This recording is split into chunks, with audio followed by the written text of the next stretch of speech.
Ruto in panic as Edwin Sifuna brands Ruto enemy. Welcome back to our channel. Don't forget to like, share and subscribe to our news updates media, the channel where you get all your trending politics. Now we start our video with the big question: is the devolution collapsing?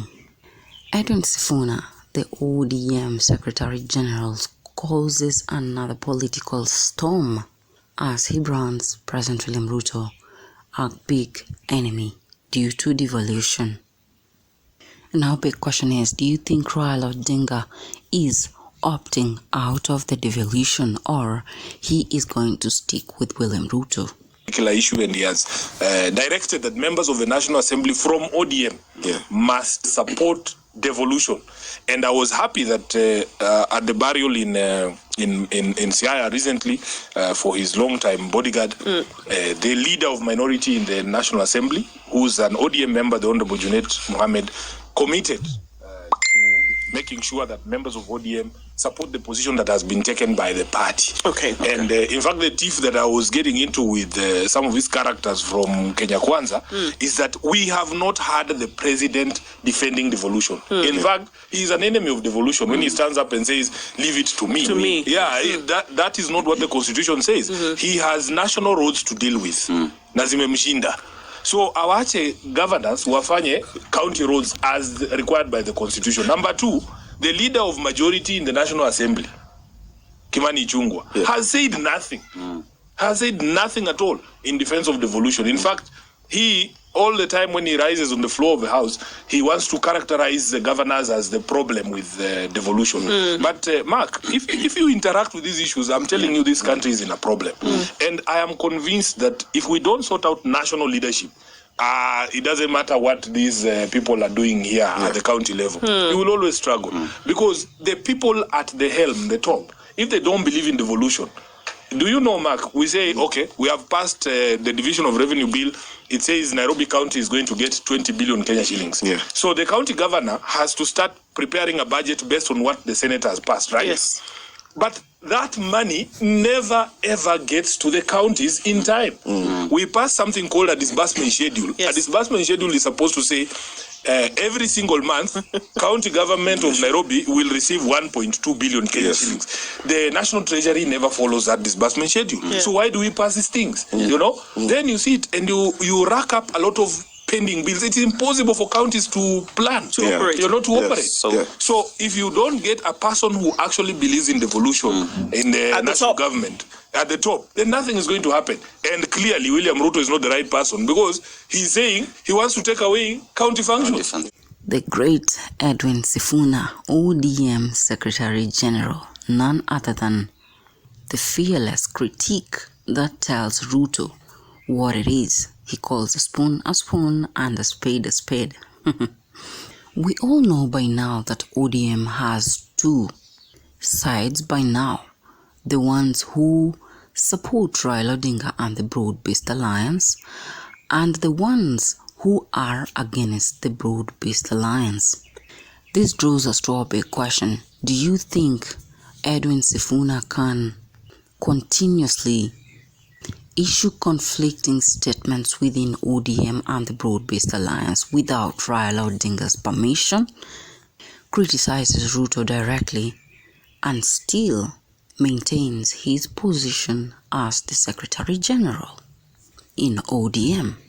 Well, my only conclusions are Sifuna is actually as bold as he is to criticize Ruto directly, especially so when he talks about devolution with the permission of Raila Odinga. Sifuna could be extremely confident in criticizing President William Ruto because he has all the permission from Raila Odinga. This brings us to a big question. Why do you think Edwin Sifuna actually termed William Ruto the biggest enemy of the devolution? Well, ODM already announced come 2027 they are going to produce a candidate to run. And this has left us stranded. We don't know what ODM is intending to do. Will Raila Odinga and the whole of ODM support President William Ruto come 2027?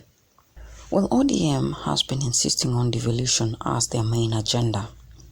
Even Raila Odinga himself has been focusing more on the devolution.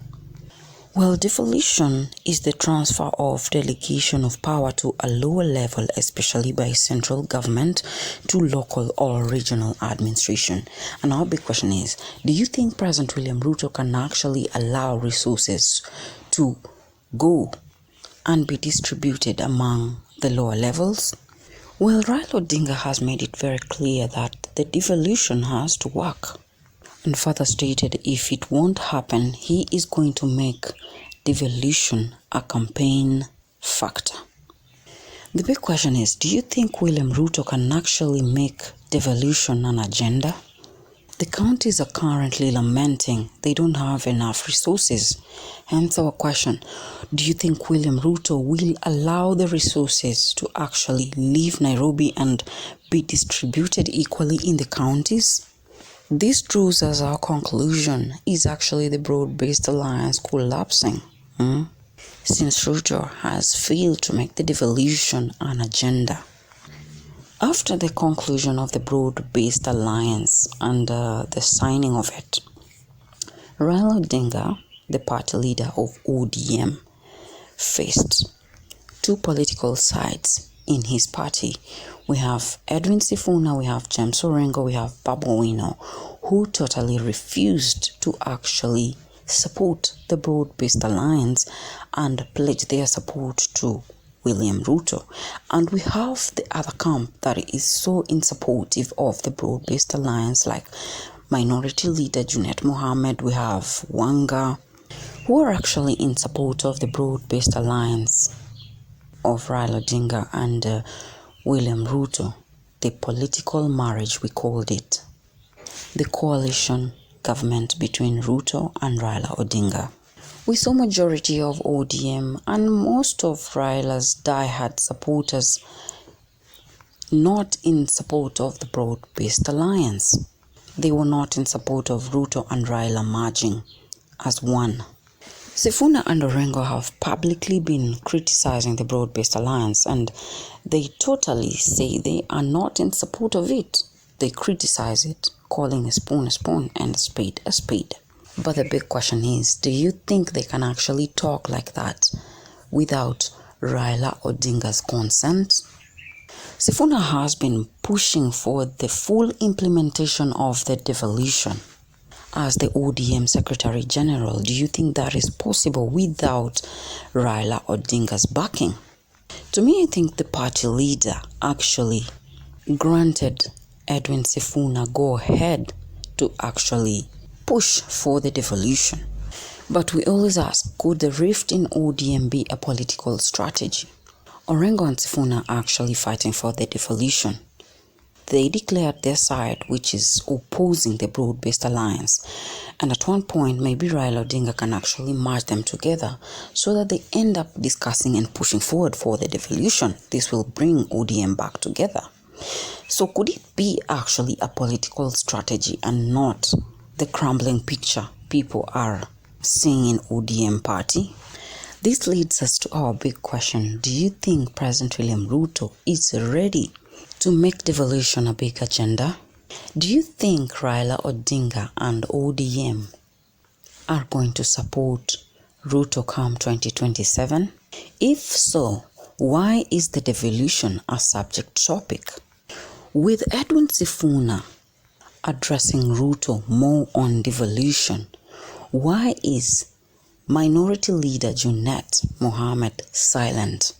Could Sifuna have acquired the permission from the party leader Raila Odinga to address the devolution? Leave me your views on the comment section. Don't forget to like, share and subscribe to Real News Updates Media, the channel where you get all your trending bulletins. JD Ishmaels.